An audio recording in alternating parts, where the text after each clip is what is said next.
लेकिन मेरे भाई बहनों, जो गंगा यहाँ से बह रही थी, आज उसी गंगा का सागर में विलीन होने का समय आ गया है। मैंने आपको प्रथम दिवस की कथा में ही बताया था कि जब और नदियां निकलती है तो उस नदी का नाम रहता है, बहती है तो उसका नाम रहता है, लेकिन जब वह नदी सागर में जाकर के विलीन हो जाती है तो उसका कोई अस्तित्व नहीं रह जाता है, कोई नाम नहीं रह जाता है। लेकिन माता गंगा निकली तब भी गंगा, बही तब भी गंगा, और जब सागर में मिलने की बारी आई तो माता गंगा ने सागर को भी गंगा सागर बना दिया। महान सागर नहीं था, महान पवित्रा गंगा मैया थी। जैसे गंगा मैया सागर में विलीन हुई तो सागर भी महान कहला गया। उसी प्रकार से मेरे भाई बहनों, हम भी संगति ऐसी करें कि महान रहे ना रहे, लेकिन महान की संगति कर लेंगे तो कहीं ना कहीं महान कहला जाएंगे। एक बार एक किसान था और एक सेठ जी थे। किसान मेहनत मजदूरी करके पैसे कमा करके अपने परिवार का भरण पोषण करता था।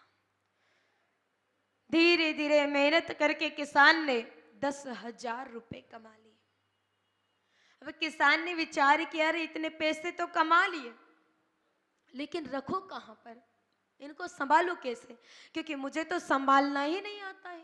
मेरे पास इतने पैसे कभी आए ही नहीं, कहीं कोई चोर ना ले जाए। ये विचार करके सेठ जी, किसान ने विचार किया कि क्यों ना मैं ये पैसे सेठ जी को दे दूं, क्योंकि सेठ जी को तो पैसे संभालना भी बहुत अच्छे से आता है। अपने दिल्ली के भी सेठ जी को बहुत अच्छे से पैसा संभालना आता होगा।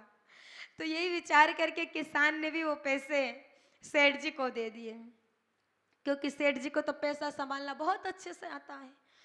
सेठ जी के पास गया किसान, जाकर के कहा कि देखो सेठ जी, मैंने 10,000 रुपये कमाए हैं और वो 10,000 रुपये मैं आपको दे रहा हूं। अभी मेरी बेटी 8 वर्ष की है, जब मेरी बेटी 18 वर्ष की हो जाएगी तो तुम ये पैसे वापस मुझे लौटा देना।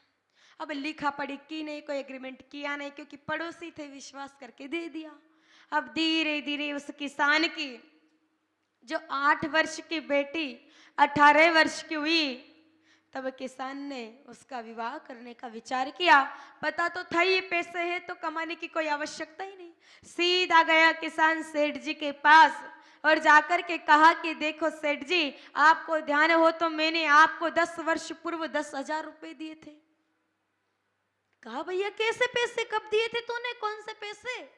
कहा सेठ जी मैंने दिए थे आपको, और ये भी कहा था कि अभी मेरी बेटी 8 वर्ष की है, जैसे ही वो 18 वर्ष की हो जाएगी तो तुम ये पैसे वापस मुझे लौटा देना। सेठ जी ने बिल्कुल मना कर दिया कि कोई लिखा पढ़ी हो तो बताओ।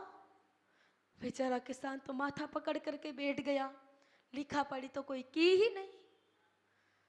किसान बड़ा दुखी हुआ, लेकिन फिर किसान गया राजा के पास, जाकर के राजा से कहा कि राजन, मैंने अपने गांव के सेठ जी को 10 वर्ष पूर्व 10,000 रुपए दिए थे, लिखा पढ़ी कोई नहीं की थी, लेकिन बस यूं जरूर कहा था कि मेरी बेटी जैसे 18 वर्ष की हो जाए तो तुम ये पैसे मुझे वापस लौटा देना। लेकिन अब सेठ जी बिल्कुल मना कर रहे हैं। राजा ने विचार किया, अरे गलती किसकी, मैं कैसे इसका साथ दे दूं।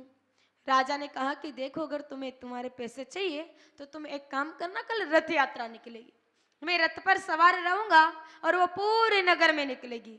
जब वो रथ यात्रा तुम्हारे घर के सामने आएगी ना तो तुम मेरा पूजन करना और मेरे साथ ही रथ में विराज जाना। कहा ठीक है।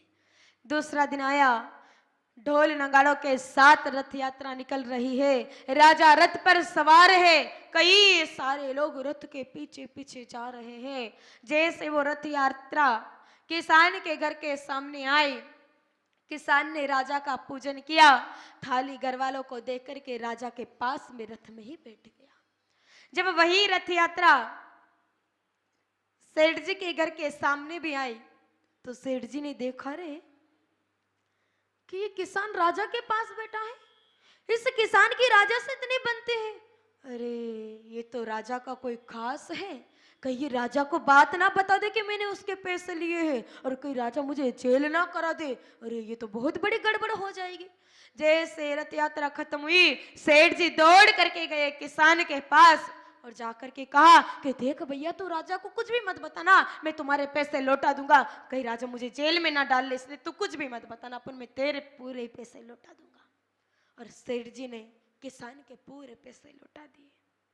अब महान किसान नहीं था, महान कौन था?